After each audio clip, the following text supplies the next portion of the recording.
Hello, my name is Ronnie Weiss. I'm the Executive Director of Travel Unity, and I am going to share a little bit about Travel Unity's work around DEI standards. So, pre-pandemic, Travel Unity was focused on a more organic trajectory. We were founded in 2016, and the idea of trying to tackle all of the DEI issues in the travel world within New York City and New York State was already enough for us to bite off. The folks who cared about DEI pre-pandemic, we were finding were the converted. And the people who we were talking to were the people who were in the sustainability space or social activists or people who just generally this was something they cared about. And the argument that we made consistently was, hey, demographics are shifting and you really need to live in the world where you can't rely on the same visitors that you might have in times past, looking forward into the future as to where demographics are going. And then the pandemic hit. So all of the people who we had been trying to reach out to and say, hey, think about long-term planning, who weren't necessarily focused on it because they were worried about day by day, now had no visitors. So what we set out to do was say, hey, for recovery's sake, and by virtue of the fact that a lot of what you're doing is inherently on hold right now, why don't you think about DEI as a means of recovery, rebuilding, etc. So we set out to create a roadmap for folks, because once we talked to people about this and they were looking for any port in a storm sort of a thing, they're like, great, how do we do it? I'm like, okay, let's come up with how you can do this. That was the first part. And then there was the murder of George Floyd, there were social protests, and the travel industry really then woke up to inequality in a bigger way. And there was more interest on this work around how do we know that people are actually doing this and not just being performative. So through that whole of 2020 trajectory, what Travel Unity did was work with a lot of different individuals and organizations to create visitor-facing standards. And the way we determined what this meant was it was focused on really two main groups: DMOs, destination marketing organizations, CVBs, folks like that who are trying to get somebody to come to a place, to a destination, and organizations with a physical footprint. So to us, we meant that broadly. We were talking about hotels, museums. We also were talking about tour operators and something where somebody would show up to a place and have an experience of some kind. Our goal when we made those standards, once again, as a 501c3, as a nonprofit, it was always based on this idea of how can we create something that is not going to be paywalled, that's going to be like the GSTC, Global Sustainability Tourism Council's criteria, or the SDGs, Sustainable Development Goals of the UN. How could it be something that somebody would never even need to talk to us to look at and walk through? That was always a point of it. Some other aspects of how we approached it were, we really wanted to make sure that it was appropriate and usable by everybody, from the smallest bed and breakfast up through an international hotel chain. We wanted it to be something that it didn't matter how big you were, that this would be usable. And then the other thing was, we wanted it to be global in usage as well. So it couldn't be tied to metrics that didn't make sense based on demographics that would shift area to area, country to country. So what we couldn't do is say, oh, well, you need X amount of this kind of person to hit this. So from our standpoint, it wasn't to say that metrics were useless, but rather we were not the ones to make those metrics. It was really just a roadmap. And then the last thing was, by virtue of DEI being a marathon, not a sprint, a lifelong journey, all of that, inherently we were very much aware and ready for these to adjust based on impact.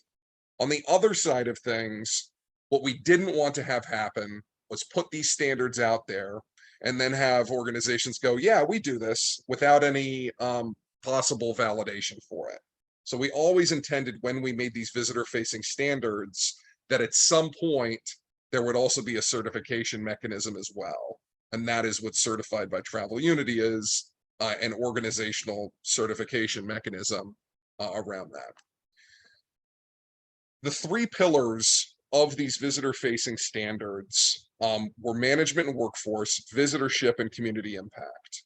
The whole point of this was basically what are the different ways that you engage with human beings? So the people who work there, the visitors who are coming, and the community that's all around you. Now, what we're working on now, because that physical footprint and that continuity doesn't necessarily apply in the same way for an event that's only happening for a few days, for folks who are setting something up and then leaving after. And inherently, another component that we saw as missing in the events and sports space that was sometimes treated in the visitor facing space, but as volunteers. And inherently, sometimes a DMO has volunteers at a visitor center or whatever it is. But the more I run events. Sports also needs volunteers as being an event. Like it's a core component of it. And the idea of not treating volunteers as simply people who are there to do your bidding was a real core component of it. Another big difference that we saw that we really needed to emphasize with events and sports versus the visitor-facing organizations is the idea of purpose. And in the sports space, the idea of legacy, in that, hey, we're planning for this thing, it's going to be big, it's going to happen, but then when it's done, how do you make sure that the impact that you supposedly wanted outlives the event? There are many cases of medium and big events where they said it was going to be a really big thing for the community, and it really didn't change stuff that much except for the people who ran the event. So the whole point of these standards, which are not completed, the whole point of this discussion really is to welcome people into this. And this is the right side that you'll see. Travel Unity is a travel-based organization. If you look at the folks we have, we love Nick, but he's probably one of the only folks on our advisory group and our directors who has a sports background. So what we want to do as we move this forward, and there are other organizations that already work in certification in this space, we are open to the idea of working with others on the certification that would align with these standards. If it ends up being the case that appropriate partnership doesn't work, we'll look at it differently. But part of the point of us having this conversation is to say we want to work with others on this. Our goal is always collaboration. And within certification, like we've done with our visitor-facing standards, we see it as being a similar model where there's a baseline certification. How do you introduce people to these concepts in the events and sports space and to DEI? A leadership level one. So how do you do this if you are a leader in this? And then for the events themselves, how can you certify an event or an organization that's putting on that event as aligning with DEI standards? I will kick it over to Chi to talk a little bit about how Travel Unity has been approaching standards, both as we made those visitor facing ones and as we're working on the event and sports ones. Okay, hi, thanks, Roni. So standards we have developed as kind of the basic minimum of what you have to accomplish or show or demonstrate in order to call yourselves diverse, equitable, inclusive. They are not meant to be a baseline, and they're not meant to be you must do this. And as Roni said, we don't have necessarily metrics to say this is what you know must achieve. It is meant to be, in general, a way to help us compare apples to apples, and kind of give guidance as to what to do or what to look for.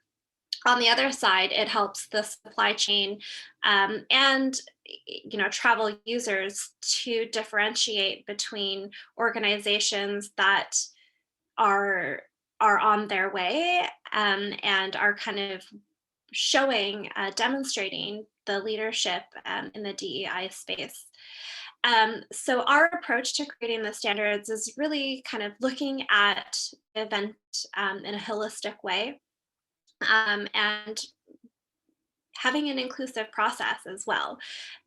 We are looking at how each category is being addressed. And so that includes hiring volunteers, and probably one of my favorite parts is kind of what happens after the event. Nick has talked about the legacy, and that's not something that is, I feel that that is not fully supported in the standards space. Is like, how do you, if your event, the overarching goal of your event is to promote peace and cultural understanding, like what are you doing to help that through your event from beginning to end? And that's something that we hope to address our standards as well.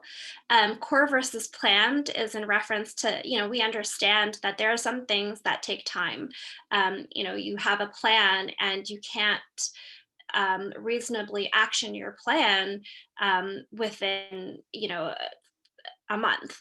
It needs to take time, and that's why we've kind of included this built-in core versus planned items that would kind of um, show your commitment in this continuous improvement.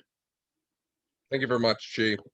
So this is where we feel comfortable thus far, and this is once again not set in stone. If somebody came to us and shattered our paradigm, we'd be happy with that if there was a better direction.